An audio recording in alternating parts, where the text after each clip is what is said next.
안녕하세요. 5월 가정의 달 첫날입니다. 토요일 아침 묵상 새로운 꿈의 교회 신흥재 목사입니다. 여러분 혹시 학창시절에 숙제 안 해가지고 선생님한테 야단 맞은 적 있으신가요? 저 때까지만 해도 체벌이 있었습니다. 그래서 숙제 안 해오면 엉덩이도 맞고 발바닥도 맞고, 때로 조금 잔인한 선생님은 그 플러스 펜으로 손톱을 때리신 분들도 계셨어요. 그런데 한날은 선생님께서 숙제 검사를 하시는데 그날따라 제가 성실했는데도 불구하고 숙제를 안 해간 거예요. 조마조마한 마음에 난 이제 끝났다 이런 생각을 하고 있었겠죠. 근데 선생님이 그때 갑자기 1번, 10번, 16번 숙제 가져와 딱 이렇게 하시는 거예요. 다행히 저는 번호가 안 불렸어요. 그래서 그때 6월을 경험했습니다. 이게 무슨 말인가? 여러분, 오늘 하나님께서 본문에 6월절에 대해서 모세에게 그리고 이스라엘 백성들에게 말씀하시는 장면이 등장하지 않습니까? 그런데 이 6월이라는 뜻이 넘어갈 월자를 써서 6월절이에요. 영어로는 패스오버라고 하고 히브리어는 파사흐 이렇게 발음합니다. 이게 무슨 뜻이냐면 파사흐 그 자체가 넘어가다라는 의미를 가지고 있어요.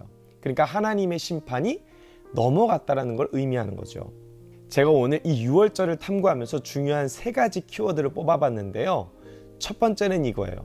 6월절을 기준으로 새로운 삶이 시작됐다라는 거예요. 2절을 함께 보실까요? 2절을 보면 이 달을 너희에게 달의 시작 곧 해의 첫 달이 되게 하고, 그러니까 이 6월절을 기준으로 이전에 너의 노예된 삶, 애굽에 노예했던 삶은 다 지나갔다. 6월절을 기준으로 너희는 이제 하나님의 백성, 하나님의 자녀로 새로운 삶이 시작될 것이다 라고 하나님께서 말씀하신 거예요. 두 번째는 뭘까요? 두 번째는 재물이에요. 하나님께서는 6월절의 가장 중요한 요소 중에 하나로 흠없는 어린 양, 순양을 하나님께 바치라고 말씀하셨어요. 뿐만 아니라 그것을 잡아서 그 피를 문설주에 바르게 하시고, 또한 온 가족과 함께 그 어린 양을 나눠 먹으라고 하셨죠. 근데 남기면 되나요? 안 되나요? 안 돼요. 전혀 남기면 안 되고 남은 것이 있다면 다 태웠어야 됐어요. 그런데 저는 흥미로운 사실을 발견했습니다. 이 출애굽기가 모세 오경 중에 하나잖아요. 그러니까 모세가 창세기, 출애굽기, 레위기, 민수기, 신명기까지 썼는데, 근데 이 출애굽기 이전에도 이 6월절의 사인이 드러나 있더라고요. 어디냐? 여러분, 하나님께서 아담과 하와를 부르시고 너희가 선악과를 먹으면 정령 죽으리라 말씀하셨는데, 아담과 하와가 어떻게 했습니까? 선악과를 따먹었습니다. 그런데 그들이 자신의 죄를 깨닫고 너무 부끄러운 나머지 나뭇잎 몇 개 주워다가 몸을 가리고 나무 뒤에 숨어 있었어요. 근데 하나님께서 어떻게 하시죠? 아담과 하와를 찾으시고 가죽옷을 지어 입혀주셨어요. 그리고 아담과 하와가 당장 죽나요? 안 죽나요? 안 죽죠. 그냥 에덴에서 떠나가요. 저는 여기서 굉장히 큰 은혜를 발견했어요.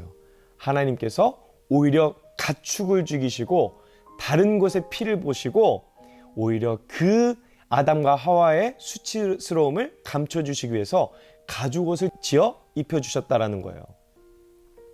뿐만 아닙니다. 가인과 아벨의 제사에서도 왜 하나님께서 아벨의 제사를 받으셨을까요? 땅의 소산을 받는 것이 아니라 하나님은 생명을 필요로 하는 예배를 받으신다라는 거예요. 그래서 아벨은 어떻게 했어요? 최고의 정성을 다해서 어린 양을 잡아서 드려요. 뿐만 아니죠. 아브라함도 마찬가지였습니다. 아브라함도 장자 이삭을 바치라고 하는 명령에, 하나님 말씀에 순종함으로 바치려고 했으나 하나님께서 야야 그거 아니야 이삭 바치지 마, 내가 준비한 제물이 있어. 그게 무슨 제물이었나요? 네, 흠없는 순양이었어요. 그러니까 그 장자 이삭을 대신해서 순양이 대신 죽은 거죠. 마찬가지입니다. 이 6월절의 가장 중요한 클라이막스는 바로 어린 양을 잡는 거였어요. 예수 그리스도도 그래서 우리의 죄를 대신하여서 이 어린 양이 되신 것 아니겠습니까? 마지막 세 번째는 무엇일까요? 이 모든 일이 급하게 이루어졌어야 된다는 거예요. 재미있는 거는 11절을 한번 보시면 너희는 그것을 이렇게 먹을지니 허리에 띠를 띠고 발에 신을 신고 손에 지팡이를 잡고 급히 먹으라. 이것이 여호와의 유월절이니라. 여러분, 하나님이 말씀하시는 바가 무엇입니까? 맛있게 요리해 먹으라가 아니에요. 허리에 띠를 띠고 마치 지금 당장이라도 튀어나갈 것처럼 모든 채비를 다 하고 밥을 먹으라는 거예요. 뿐만 아니라 그들이 먹는 빵이 있었는데 거기에는 누룩이 들어갔으면 안 됐어요. 그러니까 뭐 요리를 하고 누룩을 넣어가지고 발효를 시키고 그럴 시간 없다라는 거예요. 그리고 나물 그 자체 쓴 나물을 먹음으로 말미암아 지금 그들에게 임한 하나님의 심판이 얼마나 급박한 것인지를 깨닫게 하신 거예요. 저는 이것을 보면서 이 세 가지 키워드를 보면서 이것을 깨닫게 되었어요. 여러분, 우리는 이 땅에 정말 잠깐 살다 가는 존재입니다. 근데 세상 많은 사람들은 마치 이 땅에서 영원히 살 것처럼 세상의 부를 취하려고 하고 세상의 명예를 취하려고 해요. 그러나 그 모든 것들은 잠깐 쥐다 가는 겁니다. 우리는 어떻게 해야 될까요? 영원하신 하나님 말씀에 순종해야 돼요. 그 말씀에 순종하는 것이 우리에겐 영원한 약속이요, 새로운 시작을 약속하셨다라는 거예요. 그 하나님의 심판이 언제 임할지 모릅니다. 아마 급박하게 임할 거예요. 저는 그 급박하게 임하는 그 하나님의 심판 가운데 우리가 모두 유월하여 하나님의 구원함을 입는 거룩한 주님의 성도들이 되기를 간절히 소망합니다. 여러분 한번 생각해 보세요.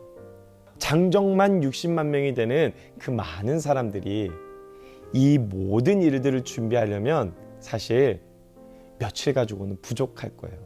그런데도 불구하고 이들은 믿음을 가지고 빨리 준비했다라는 거예요. 우리도 이 인생에서 나의 유일한 구원자 되신 그 예수 그리스도를 빨리 붙잡으시고 그 예수 그리스도와 함께 영원의 삶을 사는, 새로운 삶을 사는, 축복의 삶을 사는 저와 여러분들이 되기를 간절히 소망합니다. 기도하겠습니다. 사랑의 아버지 하나님, 우리를 죄악으로부터 또한 하나님의 그 심판으로부터 유월하여 주신 그 하나님의 은혜에 감사를 드립니다. 하나님, 우리는 자격이 없지만 우리의 삶 가운데 인도하여 주시는 그 예수 그리스도만을 붙잡고 나의 죄를 대신하신 어린 양 예수만을 붙잡고 새로운 삶, 새로운 축복의 인생을 살아가는 우리 모든 꿈의 교회 성도들 되게 하여 주시옵소서. 5월 한 달 동안 우리가 가정 안에서 그 하나님의 풍성한 사랑을 나누게 하여 주시옵시고 주님의 기쁨된 가정 되게 하여 주옵소서. 살아계신 예수 그리스도의 이름으로 기도드렸습니다. 아멘. 죽인다